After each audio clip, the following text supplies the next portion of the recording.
He's a robot. What's the verdict on Poitras? He's sticking out. How easy was that decision, based on the last couple weeks? I think, his play, he earned it, right? I think we're comfortable with him.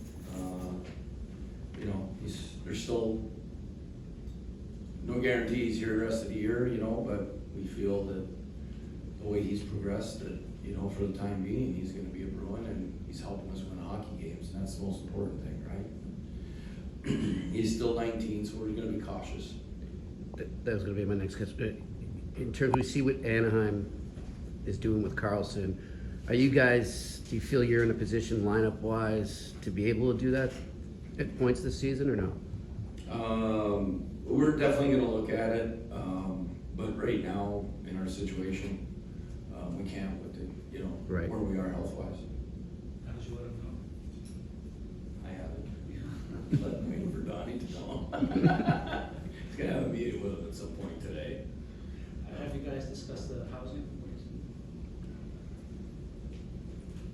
When you look at his development from game 1 to now, where have you seen maybe the biggest stride in some aspect of his game?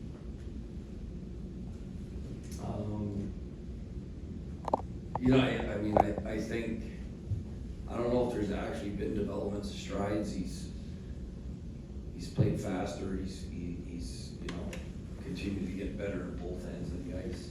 But what's, I think, appealing to us is every time when you start to think, wow, this might be too much, whether it was exhibition season or these 9 games, he just always finds a way to be like, he belongs, huh? He just belongs. Did you like enough of what you saw last night of his line with Zaka and Pasternak to stick with that, or is that a little too much? No, it was nice to see. I thought, there's a couple of reasons why I switched the lines around. It wasn't just because the first period, it was matchups. And now we're playing Toronto, so matchups might be different. I haven't really put too much thought into it yet with the game 2 days away with what I think would be best for us to get good matchups at all. Going back to Poitras, the scouting reports seem to be when him coming out of junior, he was, finesse, playmaker. I don't know about you, but I've been pretty impressed, surprised with the grit he's shown. Have you seen that as well? I think that's why the number one reason why he's going to play a 10th game is because of that. We see the hockey IQ, we see the skill, we see the vision. But if you don't compete, you don't have natural second and third effort, especially at a young age, it's hard to stay in this league. And that's been the quality that has been, the best quality as to why we think, he's earned this. Brad Marchand said that he's kind of giving your whole team a lift in terms of his personality and his energy. Is that something that factors into something like that? If on top of the things that you've already said.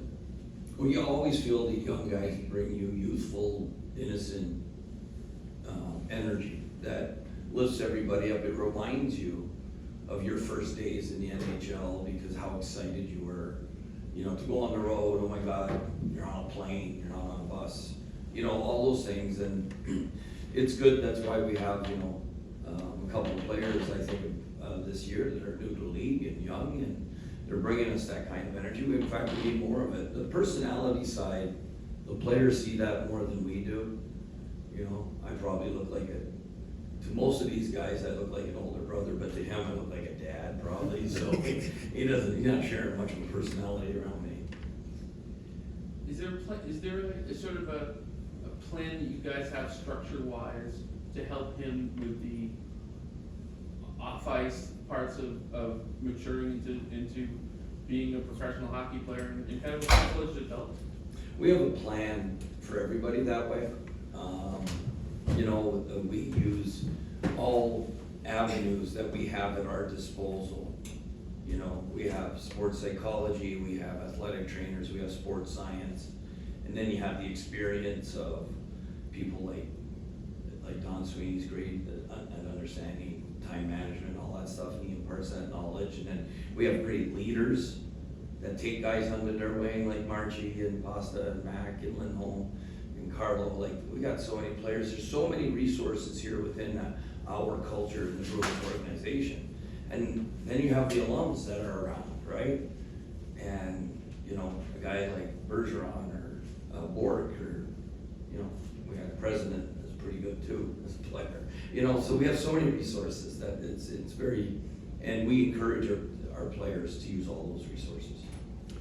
Coach, Marshy, after the game last night, he said something interesting where he says, obviously, we try to maintain that culture that's been here for the last 15 so years, but he also said, we're trying to build our own identity right now and something totally different. What have you noticed about him taking that lead, you know, I guess just being the captain so far this season? Well, I mean, you know, I don't think you really see someone's true identity as a captain until we face adversity, and it's going to come. You know, we're 8-0-1 right now, and so he's been great. You know, we're 8-0-1 because we do have great leadership. You know, I guess I can answer that question better, you know, post-Christmas or something. When you hit a speed bump, maybe? Yeah, yeah, exactly. Because I mean, you know, even myself, like, the regular seasons have been pretty good, you know? So Yeah. It's like, these guys really don't know my true colors, maybe when we face adversity in the season. Did you see him come out though and say, he seemed like there was something different about him in the second period last night when obviously he scored, but he just... No, that was great. I thought he took over the Yeah. game and led us in our forechecking. And, you know, I do think that we need to be a heavy forechecking team this year. I just think that's the way we're built. And I think that's the way we can have the most success. And I thought we did that in the second period. And parts of the third, you know, we got in some penalty trouble. Has any decision been made on guys who could potentially come up on defense?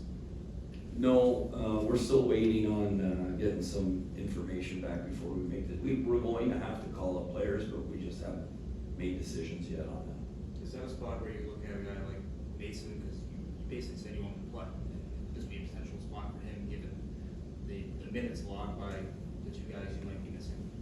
He's definitely one of the players being considered. Is it a right shot, left shot situation that you'll try to put whoever you're bringing up on their strong side, or? Well, we like to put players in situations to succeed, so if they can play the strong side, that would be best. But we're gonna bring up the best available too, because they earned it either down in Providence or they earned it in training camp, or our familiarity with them. What are the reports you've been getting on Lowry down in Providence to start the year? Good. I think he had a really good weekend this weekend, you know. So, I mean, we're excited about the player because of what he did in camp and stuff, you know, so that's probably you guys are. Would you lean towards keeping Lindholm and Carlo together or splitting them up for balance? Probably be a blend, you know, just depending on the game. Probably start them apart and then maybe put them together if there's a certain matchup that's not being favorable and you want to maybe squash that matchup, because we know that they can play against anyone. I thought they did a great job against Kachuk's last night. Good. Thank you.